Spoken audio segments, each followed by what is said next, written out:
amigos? Me da muchísimo gusto estar con ustedes hoy y presentarles a un buen querido amigo y también participante desde hace muchos años de algunos de nuestros programas de desarrollo de liderazgo. Y bueno, actualmente director de operaciones y sistemas de recursos humanos para Fiat Chrysler de Norteamérica, el ingeniero Luis Carlos Ortiz de Montellano. Bienvenido, Luis Carlos. Gracias por estar con nosotros hoy. Buen día. Gracias, Enrique. No, al contrario, es para mí un placer doble o triple, ¿cómo le pongo? Doble o triple por estar contigo hoy, con tu grupo, con tu audiencia. El tema que vamos a tocar, ¿verdad? Es un gustazo tremendo. Ojalá nos pudiéramos haber visto en vivo, como la última vez, pero bueno, ahorita por cuestiones de pandemia y estamos en diferentes países, pero bueno, pues remoto, excelente. ¿Quién mejor que tú, que además de que lo has estudiado, lo has vivido con toda su contundencia? Deja tú que lo he vivido, creo que lo he sufrido, ¿no? El tema del liderazgo global, más que vivido, sufrido, ¿no? Pero he aprendido cosas y, bueno, solo antes de entrar en materia, este es un tema que lo platicamos hace 20 años, yo creo, en reingeniería humana. Ahí nace en mí la curiosidad del tema multicultural y coincide que en esa época yo iba a empezar un proyecto global en la empresa donde trabajaba y me vino muy bien el tema, la introducción al tema, mi trabajo, y de ahí me nació esta curiosidad por explorar más el tema de liderazgo multicultural, trabajar en diferentes equipos con diferentes culturas. Estudié ciertas metodologías, modelos y aplico algunos modelos y vaya, ha sido una cosa muy interesante, ¿verdad? Por tanto, por el trabajo como por la curiosidad, por el estudio que he hecho en ese tema y bueno, pues un gusto compartirlo hoy con ustedes. Muchas gracias, muchas gracias. Como dato curioso para quien nos escucha, hace muchos años cuando Humanum Consulting nació en México, nos titulábamos Reingeniería Humana. Me gusta el título de tu podcast, es como el Adaptation Journey. Y este Adaptation Journey de trabajar en un ambiente multicultural, ¿cómo te lo puedo decir, Enrique? Es un journey que tiene desde los 70, desde 1970, y no lo hemos podido completar el tema de multicultural, ¿verdad? Entonces es un tema muy interesante porque si nos remontamos un poquito a la historia, ¿verdad? La idea de trabajar en un ambiente multicultural inició, te digo, en los 70s, cuando algunos investigadores empiezan a ver estas empresas globales. De hecho, casi todo el mundo referencia siempre este survey que empezó en IBM. IBM fue la primera empresa global que tenía empleados en todos los países, ¿verdad? Y ahí uno de esos investigadores, Gerd Hofstede, fue el primero, empezó a ver las diferencias y empezó a documentar y tenía la facilidad de trabajar para IBM y ahí empezó estos modelos, pero estos modelos estamos hablando que son de los 70, ¿verdad? Imagínate todo el tiempo que ya pasó, y en esa época fue cuando empezábamos a percibir las diferencias culturales en el ambiente laboral, que siempre han existido, ¿verdad? Pero ahí, y bueno, imagínate, ¿no? Ya pasaron años y todavía tenemos esa asignatura pendiente de dominar el tema y que haya más awareness de la importancia de entender en los ambientes multiculturales de trabajo, ¿verdad? Genial. No, pues sí, sin duda el trabajo de Hofstad ha sido, pues es el pionero en estos temas de sistematizar la relación que hay entre las culturas nacionales y la forma en la que hacemos negocios, ¿no? Entonces, pues bueno, la verdad es que primero que nada quiero reconocer ampliamente el que tú tienes una trayectoria brillante en este tema, siendo mexicano, pues bueno, ahora estás ocupando una posición de liderazgo global aquí en Estados Unidos, al menos desde una perspectiva norteamericana, en el mundo de recursos humanos. Yo quisiera, antes de entrar en detalle en el tema teórico, por decirlo así, de liderazgo global, quisiera preguntarte a nivel personal, ¿cuáles han sido 2 o 3 experiencias que te han marcado? Yo creo que una vez tuve una experiencia muy interesante, ¿verdad? Estábamos viendo un proyecto en Estados Unidos y el proyecto pues iba bien, pero tenía algunas deficiencias y nuestro jefe del proyecto pues se molestó, ¿verdad? Y oye, bueno, esto y lo otro, ¿verdad? Y bueno, que ya todo el mundo ahí viendo a ver cómo íbamos a arreglar el asunto. Y al final de la junta le decimos al jefe, bueno, los invito a cenar, ¿verdad? Ya me estoy planeando para ir a cenar y nos vamos a cenar después de la... Y yo me acuerdo que, bueno, estaba joven, ¿verdad? Y todavía no entendía esas cosas. Y para mí era difícil la idea de cómo voy a ir a socializar después de que tuvimos un tema aquí complejo, ¿verdad? Entonces, y ellos se referían mucho al, pues, una cosa es el trabajo y otra cosa es la de acá, nosotros afuera, ¿verdad? Separan el trabajo de la vida personal, ¿verdad? Y en México no se puede, en México es dificilísimo. La relación entre tu grupo de trabajo y tu trabajo va junto, es un paquete, ¿verdad? Y es un tema Sí. cultural, ¿verdad? Hay un tema ahí como de identidad, ¿no? Para los latinoamericanos, el ser es lo importante. Soy tu jefe, soy el jefe, soy el fundador, soy ¿no? Soy tu papá, es un tema de identidad, mientras que para la cultura, por ejemplo, alemana o norteamericana, es un tema de hacer.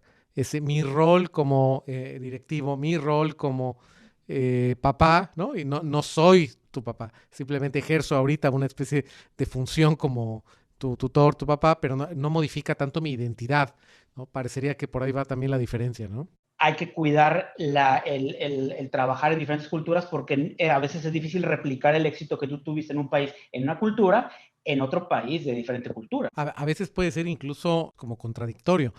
Me acuerdo de un caso que tuvimos de consultoría en donde un ejecutivo mexicano llegó a Estados Unidos a negociar el precio del acero o de un insumo que tenía que ver con acero, y entonces su argumento para vender el aumento era, es que fíjate que pues prácticamente con esto, más la presión que tenemos de precios, pues no le vamos a ganar.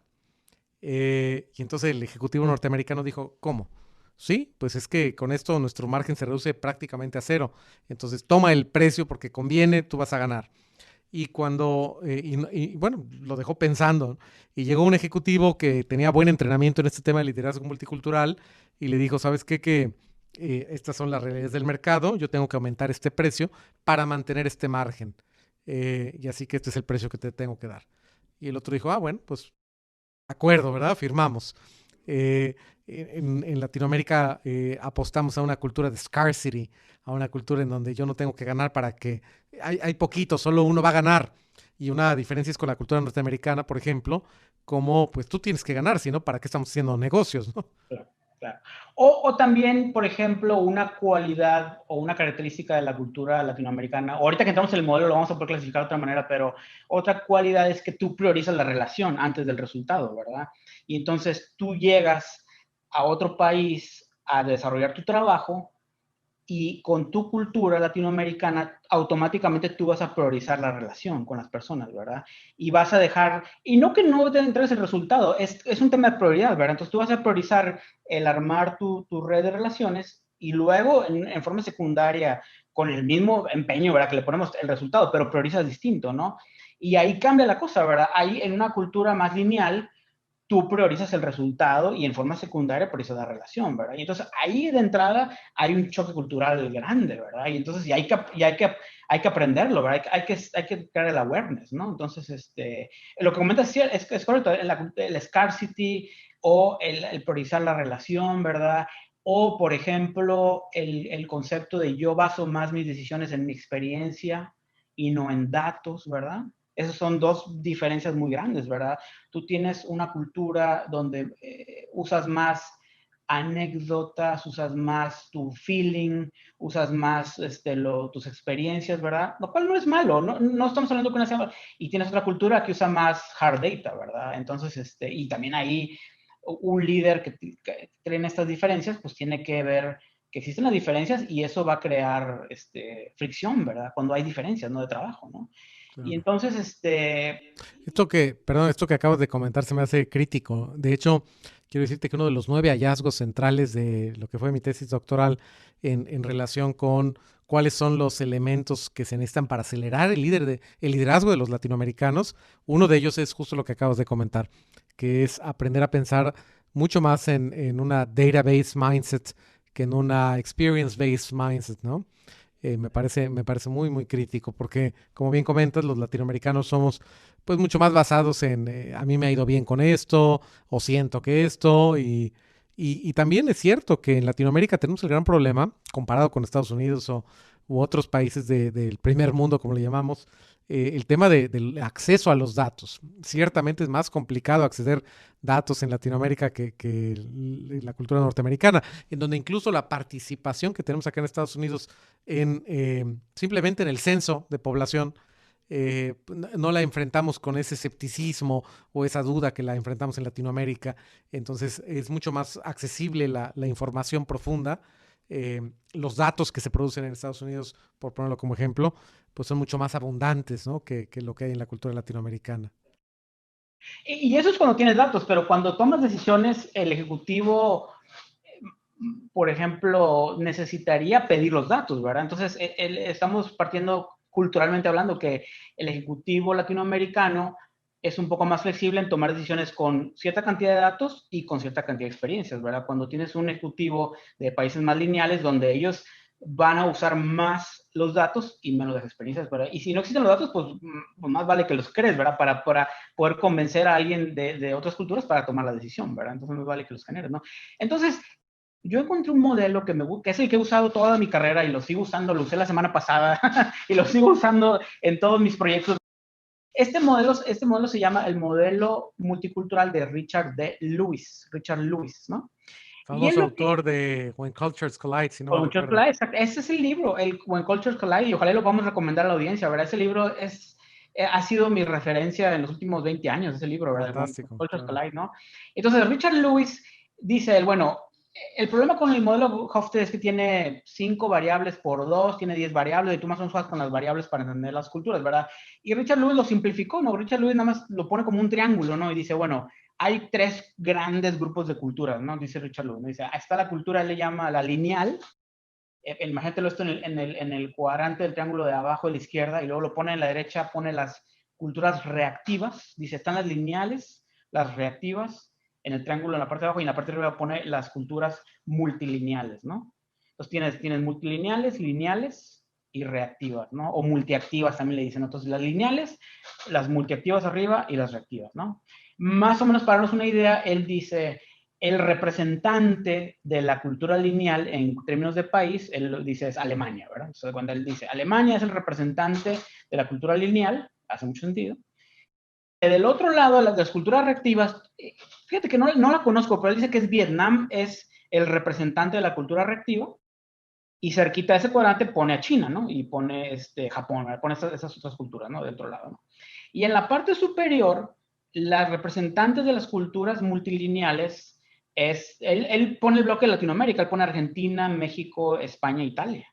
Interesante, pone Argentina, México, España, Italia como los representantes. Entonces, él dice, y en ese triángulo, él dice, hay culturas que son las representativas de esas características y luego hay culturas que se van moviendo más hacia el centro, ¿verdad? Entre la lineal, multilineal, entre la reactiva y la lineal, entonces los va acomodando, ¿no? Entonces, y luego encuentras cosas bien interesantes como, por ejemplo, el Canadá, ¿verdad? Él dice, bueno, Canadá en realidad es un país que le dice de cultura neutra. O sea, es un país que está justamente en el centro entre la lineal y la reactiva, ¿verdad?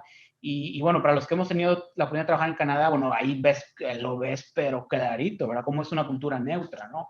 Es una mezcla de culturas y mezcla de todas las características de muchas culturas en armonía, ¿verdad? Entonces, bueno, para el modelo está muy para el modelo, entonces Richard Lewis lo clasifica en 3 grupos.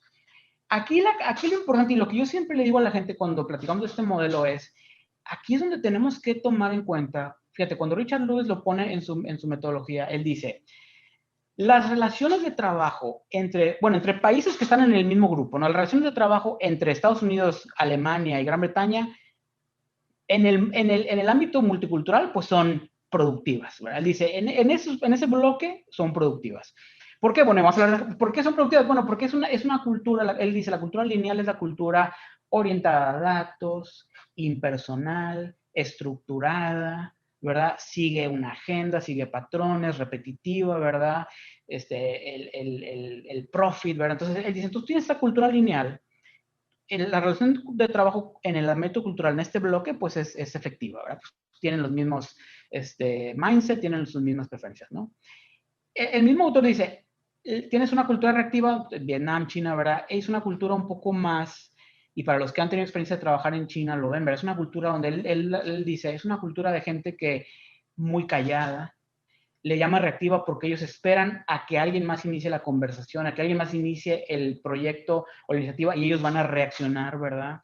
Una cultura más orientada al pasado, a la historia, a ver qué pasó antes y cómo le dice reactiva porque más reacciona a las circunstancias de las otras culturas, ¿verdad? Y tiene cosas positivas muy interesantes. Entonces, él dice Richard Lewis, la relación de trabajo entre una cultura lineal en ese ángulo y la reactiva, dice, acá son productivas, pero acá son satisfactorias, dice, porque las características se embonan muy bien. Entonces él pone los 2 bloques de grupos de países y los pinta muy para en el libro, ¿verdad?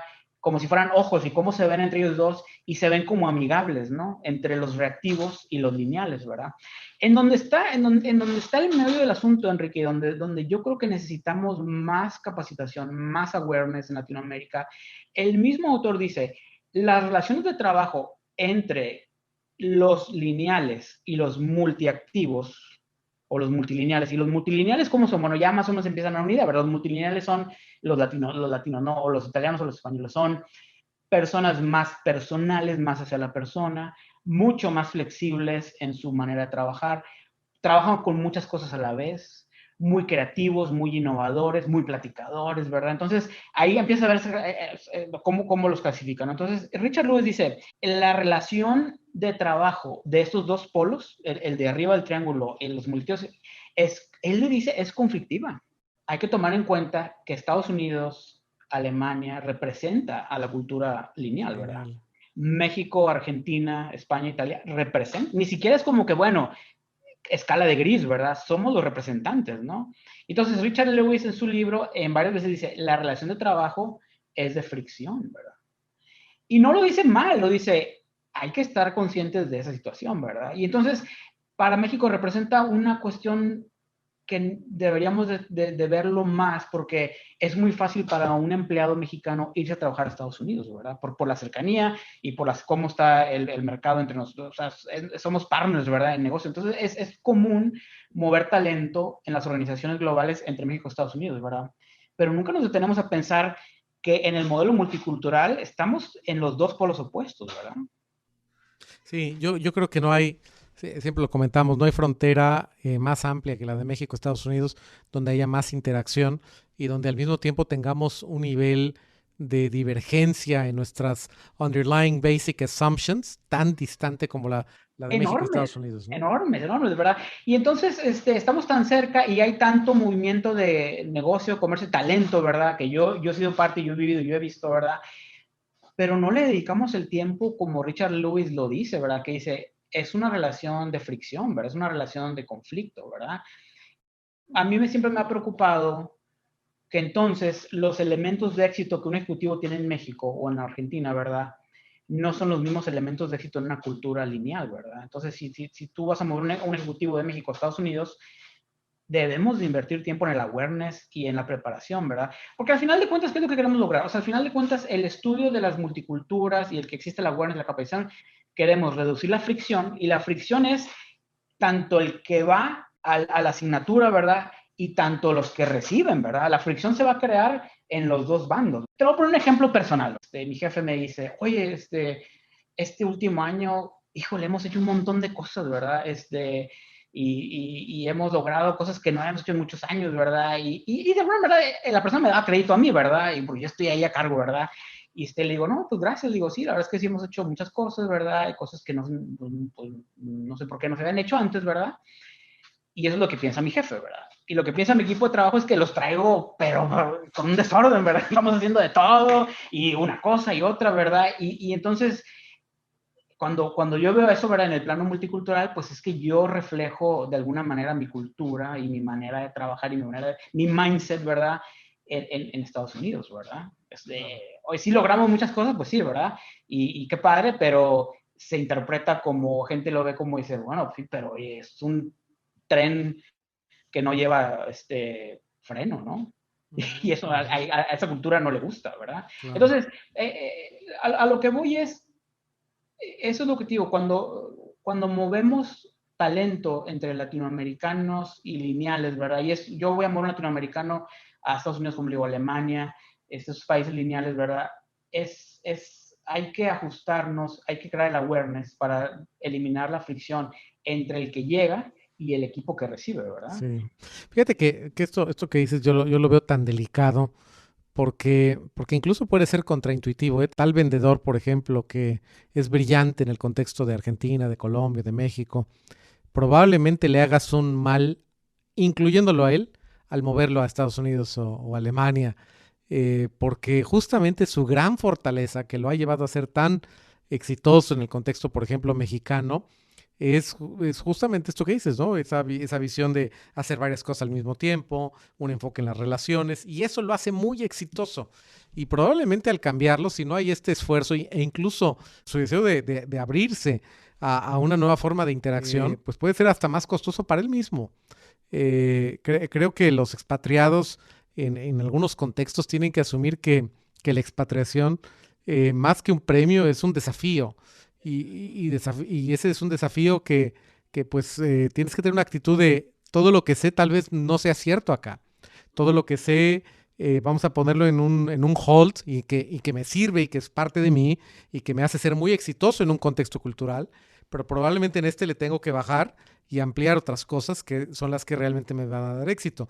Ahorita que comentabas esto de tu equipo, claro, en Latinoamérica hasta decimos, ¿cómo andas? No, pues saturado, tengo muchas cosas al mismo tiempo. Y eso se ve bien, eso habla de compromiso, eso habla de esfuerzo.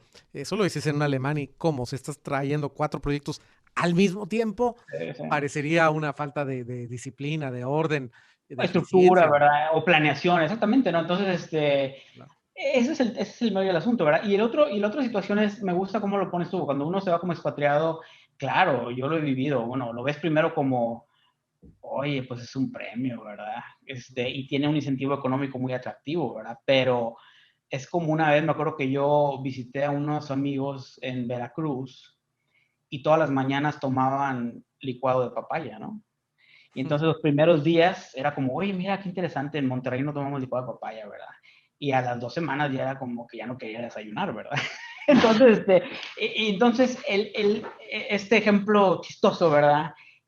El meollo del asunto es que en una expatriación o en un intercambio de trabajo en una cultura distinta, ¿verdad? La fricción es tal, ¿verdad? Y el no entenderla y el no decir, ok, estoy viviendo una fricción cultural, ¿verdad? Empieza a orillar al recurso, al talento, a decir, ya no quiero ir a trabajar, ¿verdad? Y entonces estamos creando un problema donde no existía en mi país de origen, ¿verdad? Claro. Entonces es como el licuado de papaya, ¿verdad? Entonces una cosa es, voy de trabajo una semana o dos a otro país y me parece curioso las diferencias culturales, ¿verdad? Y otra cosa es, aquí vivo y todos los días me enfrento a esta situación, ¿verdad? Porque ¿qué es lo que pasa? Mira, así 100% casos reales, ¿verdad? El latinoamericano es muy dado a planear, pero modificas con las circunstancias, ¿verdad? Claro. Eso es, y eso no está mal, eso en el change management es excelente. Yo quisiera tener un equipo que le digo, ¿saben qué raza? Plan B, y todo, plan B, vámonos, ¿verdad? Plan B, ¿verdad? O, ¿saben qué? Ay, híjole, no me gusta el plan B, plan C, y todos digan plan C, ¿verdad? En una cultura latina, todo el mundo, bueno, tu porcentaje de éxito es mayor en cambiar el plan, ¿verdad? Y adaptarse al Claro. cambio, ¿verdad? En una cultura lineal, plan B es fricción, ¿verdad? Pero si ya teníamos el plan, ¿verdad? Porque lo vamos a cambiar, ¿verdad? Entonces, imagínate tú llegas con los plan B que ha tenido, como esto, ha tenido éxito en mi país de origen y en otro país no es bien visto, ¿verdad? Y eso, a la larga, eso te crea un problema de engagement, un problema de motivacional, personal, ¿verdad? Entonces de repente empiezas a decir, bueno, ¿y qué hago en este país, verdad? Y luego si toco en un país del norte que hace mucho frío y vienes de un lugar cálido y todavía para acá de molar tengo que sobrevivir el invierno, entonces la mente te envuelve, ¿verdad? Entonces, Claro. y eso, mira, te lo digo, Enrique, porque yo lo viví y lo veo por mi trabajo, ¿verdad? Por trabajo en recursos humanos. Entonces, no es una cosa que aislada, ¿verdad? Es algo que yo veo repetitivo, ¿no? Por eso digo que la awareness es súper importante, ¿verdad? Súper, súper importante. Y sí, no, definitivamente. Y creo que es un tema muy complejo. Incluso me parece que esta confrontación que puede tener un ejecutivo al decir lo que me hacía exitoso allá no necesariamente me hace acá es muy fuerte. Porque te pega tu identidad, ¿no? Decir, oye, yo era muy exitoso y me servía invitar a cenar a mis clientes y pasar 4 veces invitándolos a cenar para que en la quinta empezáramos a hablar de negocios. Y acá resulta que en la primera quieren hablar de negocios y no entienden por qué los invité a cenar. Y entonces ese aparato de fortalezas que me caracterizaban, pues lo veo colapsándose, ¿no? Por ejemplo, también el concepto de hay una diferencia también en el reconocimiento de autoridad del jefe subordinado en Latinoamérica y el reconocimiento de autoridad del jefe Distancia de subordinado poder, claro. en la distancia, pues estamos como Hofstede lo pone en distancia de poder en un país lineal, ¿verdad? Entonces, en un país lineal, la distancia de poder, el reconocimiento de autoridad es muy cortita, o sea, es como tú tienes la responsabilidad de ser el jefe, pero mi voz y mi voto estamos casi al mismo nivel, ¿verdad?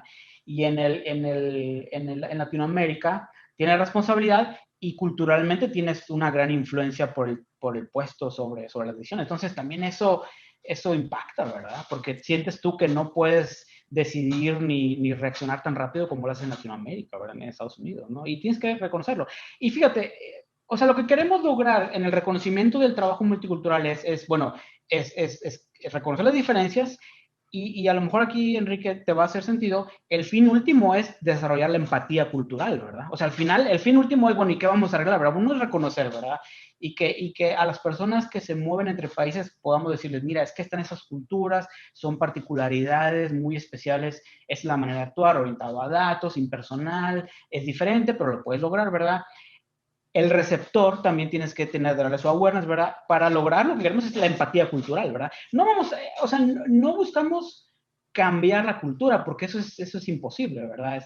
Crecimos, vivimos, el chip lo tenemos, ¿verdad? Y vamos a reflejar nuestra cultura en todo lo que hacemos, pero lo que queremos es que exista la empatía cultural, ¿verdad? Eso es lo que queremos lograr. ¿Y la empatía qué es? La empatía es flexibilidad, amistad, la camaradería, ¿verdad? El reconocimiento, ¿verdad? Es lo que queremos, ¿verdad? Eso es lo que queremos lograr Claro, en la empatía cultural. claro, y además entender que la forma en la que el otro actúa también puede dar éxito.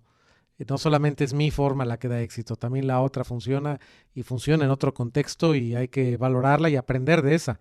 Es fácil aprender del que piensa igual que tú, pero aprender del que piensa distinto, pues sin duda es un desafío, ¿no? No, y bueno, y va muy de la mano, ahorita, bueno, el tema de diversidad e inclusión, ¿verdad? Va de la mano de la multiculturalidad, ¿verdad? Y las empresas globales reconocen que hay un beneficio en promover la diversidad cultural, ¿verdad? En que participen diferentes culturas en el desarrollo de proyectos, desarrollo de estrategias, toma de decisiones, ¿verdad? Porque ahí está la riqueza, ¿verdad? En poder tener diferentes puntos de vista, perspectivas y tener productos, servicios que lleguen a todos, ¿verdad? Que no sean de una sola cultura, un solo punto de vista, ¿verdad? Entonces, Claro. Sí. pero bueno, es un tema, digo, mira, yo por ejemplo ahorita veo fricción muy de moda el tema de Agile, ¿no? Ese tema de ágil, ¿no? Agile consulting y el Agile approach, ¿no? Veo todavía pues, con un poquito de escepticismo porque cuando introducen el concepto de ágil o las metodologías ágiles, para los latinos era, pues así ha sido mi vida, ¿verdad? Todo el tiempo, ¿no? O sea, yo planeo, pero voy ejecutando en pedazos y voy reaccionando, ¿verdad? Y ese es el concepto de la metodología Agile, ¿no? Y luego de repente lo presentas a países lineales donde ellos dicen, ay, caray, ¿cómo es esto de...? Es más, el hecho de decirle, bueno, vamos a planear y vamos a ejecutar hasta el 80% y vemos cómo nos va, ¿verdad? Eso choca completamente con la cultura, ¿verdad? Con una cultura lineal, ¿no? Y en la Claro, cultura latina es como decir, pues eso ha sido mi modus operandi, ¿verdad? claro. O al 40, ¿no? Exactamente, ¿no? Fíjate que el origen de esto, ahora me pongo en mi gorro o en mi hat de filósofo, tiene su origen esto en un tema de la historia de las culturas. Si tú te pones a pensar, Asia, la cultura en cualquier lugar del mundo empieza con la agricultura y Asia es el arroz. Europa es el trigo y Latinoamérica, lo que hoy entendemos por Latinoamérica, es el maíz. Entonces, cada una de estas semillas tiene una forma de germinar distinta. El arroz requiere mucha gente, mucha agua y mucho tiempo. Y hoy lo vemos, ¿no? Bueno, tú que estás en la industria automotriz, la cultura organizacional, por ejemplo, de Toyota, de Honda y demás, pues lo transmite, ¿no? Largo plazo, cultura colectiva, una cultura centrada pues sí, sobre todo en largo plazo y en la colaboración. Las culturas asiáticas son en general colectivistas. En cambio, la cultura lineal, con las lineales que tienen que ver con Grecia, Jerusalén, particularmente, bueno, Roma, en el caso de Grecia, Atenas, o sea, Occidente en Europa, pues es el trigo. Entonces tengo una hectárea de trigo, voy a cultivarla y voy a cosechar una hectárea de trigo. En cambio, Latinoamérica, el maíz, hoy sabemos por razones ya científicas, pero durante miles y miles de años, el maíz no se sabía bien a bien por qué funcionaba a veces y a veces no. Hoy sabemos que es la altitud, la higroscopía, el tipo de suelo, etcétera. Pero el maíz es el más impredecible de todos ellos, Por eso es que la cultura latinoamericana es un poco fatalista, un poco ha convivido con la incertidumbre.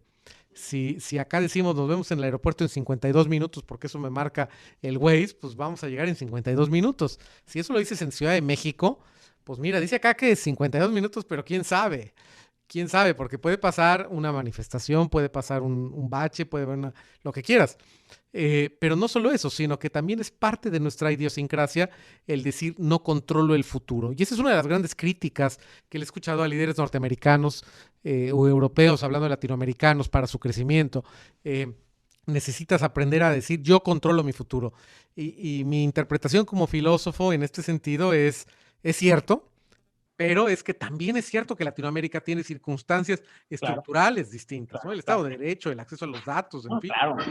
Lo más valioso de conocer esto no es que con esto no vas a evitar el problema, sino que al saber su origen y el decir es que los seres humanos, aunque estamos en la misma empresa, en la misma industria, como decía un amigo, pues matamos las pulgas de diferente manera. Y las dos matan la pulga. No es una mejor que la otra necesariamente, pero el tener ese acknowledgement, esa conciencia de que lo hacemos distinto, como bien dices, me parece que es una excelente práctica, ¿no? Decir, a ver, estamos ante un problema de tipo cultural, no solamente un problema de tipo técnico, estadístico, qué sé yo, ¿no? Sino cultural. Eso me parece interesantísimo, ¿no? Entonces lo revelas bueno, lo entiendes, lo revelas, lo disminuye la presión, ¿verdad? Y ayuda, ¿no? Y bueno, también saber, ¿verdad? Oye, si mi asignación como mexicano es en Argentina, es en Brasil, en Italia, en España, bueno, una vez que ves el modelo, pues no te preocupes tanto por el tema del choque cultural, ¿verdad? Pero si tu asignación es en un país lineal o en un país reactivo, bueno, sí hay que dedicarle tiempo, ¿verdad? En lo personal, ¿verdad? Y estudiarlo, el tema, de alguna manera, pues no lo vas a dominar, pero sí estudiarlo, entenderlo y ver que el estrés que se va a crear, bueno, pues es un estrés cultural, ¿verdad? No es un estrés personal, de desempeño, no es un estrés de capacidad, ¿verdad? Es un estrés cultural, de choque cultural, ¿verdad? Y eso ayuda tremendamente, ¿verdad? Tremendamente, ¿no? El poder separar cuando es un estrés cultural lo que está pasando, ¿verdad? Eso es en el contexto personal. En el contexto yo, líder de negocio y tengo a mi cargo diferentes países, también el cultural awareness es importante. Mira, por ejemplo, nuestro tema favorito, ¿no? El COVID, ¿no? Este año, ¿no? El COVID ha puesto en estrés a todas las organizaciones, nosotros no somos la única, todos, ¿verdad? Estamos viviendo algo que no hay benchmark, no hay referencias, ¿verdad? Todos vamos aprendiendo en la No hay marcha. expertos. Nada, ¿verdad? Estamos como va, ¿no? Y hay mucha información, las asociaciones de, por ejemplo, la automotriz se juntan, ven planes, proyectos, comparten, ¿verdad? Es un tema de todos, ¿no? Yo como ejecutivo, en el contexto de multicultural, yo debería también de decir, bueno, el COVID y cambiar las prácticas y procesos, yo pudiera asumir que en países multiculturales el esfuerzo de change management es menor a los países lineales.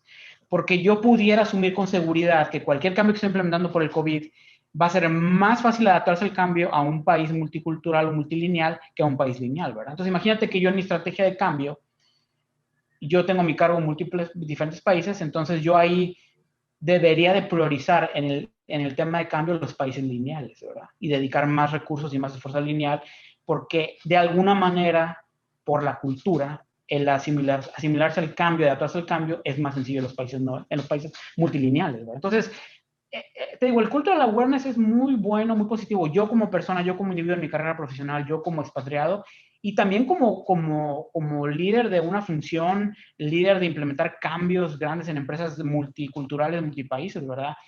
El awareness me sirve para priorizar el change management y el esfuerzo de change, ¿verdad? Sin duda. Mi máximo deseo en esta plática y con tu audiencia es que reconozcamos que existe la complejidad entre países lineales y no lineales, ¿verdad? Que no lo tomemos a la ligera, ¿verdad? O sea, que no es como decir, bueno, pues sí hay diferencias, pero no. Como lo plantea Richard Lewis, es una relación conflictiva, ¿verdad? Y no conflictiva que nos vamos a pelear, es una relación que no comparte muchas características como con otras, ¿verdad? Entonces, yo ojalá y despertemos un poquito el awareness, la curiosidad, ¿verdad? y más que todo el que lo tomemos en cuenta, ¿verdad? Que a pesar de que estamos tan cerca, somos culturalmente muy distintos, ¿verdad? En el personal, en el laboral, ¿verdad? En nuestras aspiraciones, en cómo percibimos la realidad, ¿verdad? Eso es muy diferente, ¿verdad? Entonces, ojalá, ¿verdad? Ojalá y despertemos un poquito la curiosidad. Entonces, bueno, pues me parece que si tu objetivo es tener una carrera multicultural en una empresa norteamericana, un puesto de liderazgo global, el invertir una importante cantidad de tiempo y energía y recursos en aprenderla, en entender también su origen. Ahí es cuando me parece que se da la empatía, ¿no? Cuando entender que somos como somos por la historia que hemos tenido, creo que eso también nos puede ayudar bastante, Ese ¿no? tema, pero es muy interesante cómo ese contexto histórico influencia hasta la actualidad la manera como hacemos negocios, cómo nos comportamos, ¿verdad? Cómo tenemos relaciones, ¿verdad? La forma que entendemos el trabajo, el sentido mismo de la vida, el que es una vida buena, está determinada justamente por eso. Sí, exactamente. Entonces, no, es un tema muy interesante, ¿verdad? Para elaborar un poco más. Pero bueno, esto nos obliga a pensar en una segunda parte de este episodio. Así que, pues, a nombre de toda la audiencia, gracias Luis Carlos por tu generosidad en esta entrevista y estoy seguro que no será la última. Muchas gracias nuevamente.